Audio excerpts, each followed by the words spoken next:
Hello दोस्तों, आप सभी लोगों का स्वागत है मेरे YouTube चैनल सप्तनगरी में।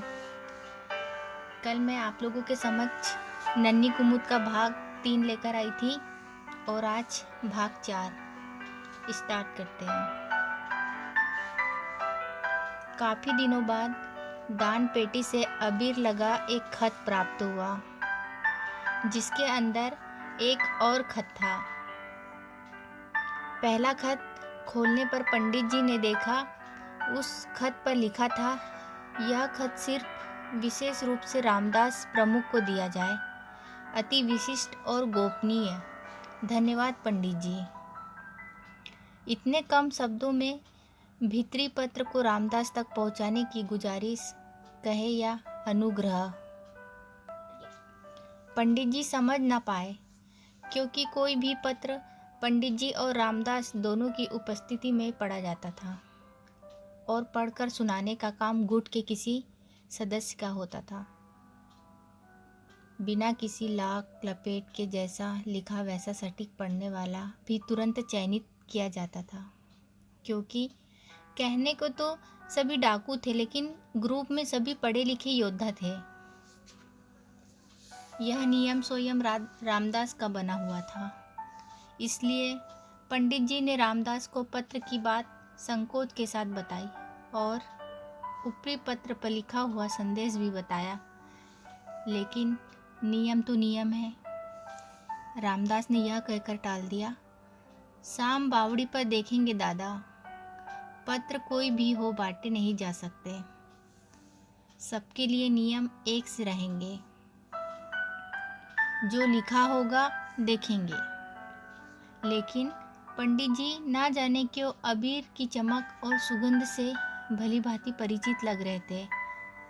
कहीं ऐसा तो नहीं रामदास सुनो, इससे पहले कि वह कुछ कह पाते, रामदास ने उन्हें बीच में ही टोक दिया, ठीक है, अभी मंदिर देखो, डूबता सूरज अगर मिल गया तब देखेंगे, हम जोगियों का क्या ठिकाना, कब किसी की गोली का शिकार हो जाए। पंडित जी की बातों में इतना सटीक जवाब शायद दूजा न था। उनकी बातों का रामदास के द्वारा दिया गया ऐसा जवाब बड़ा रूखा और पहली बार दिया गया था, जिसने पंडित जी को अंदर तक हिला दिया।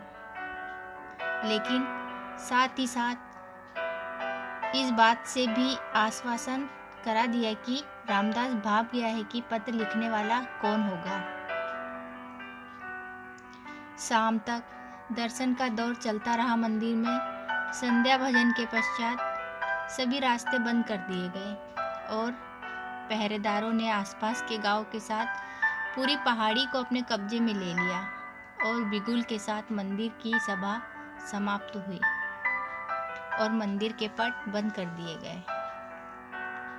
यह रात्रि का प्रथम पहर हथियारों की नक्काशी, साफ सफाई और संघ की विचारधारा पर विचार विमर्श के साथ सामान्य पत्रों को पढ़ने में बिताया जाता था तथा पत्र पढ़े जाने लगे और समाधान के लिए सेना नायकों को नियुक्त किया जाने लगा।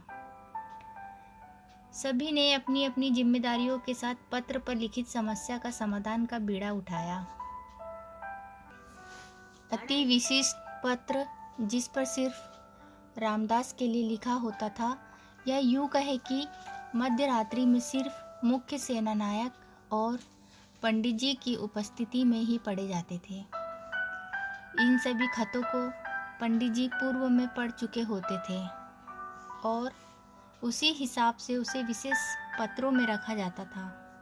लेकिन इन सभी पत्रों के बीच एक पत्र जिसे पंडित जी ने नहीं खोला था, उस पर आज सभी की निगाहें टिकी हुई थी, क्योंकि रामदास के 12 गढ़ और 1400 सैनिक, 2500 गुप्त सैनिक के साथी, 4225 के अप्रत्यक्ष सैनिक सभी जानते थे कि रामदास ने अपनी जिंदगी संघ के लिए जी और कुछ भी गोपनीय नहीं रखा।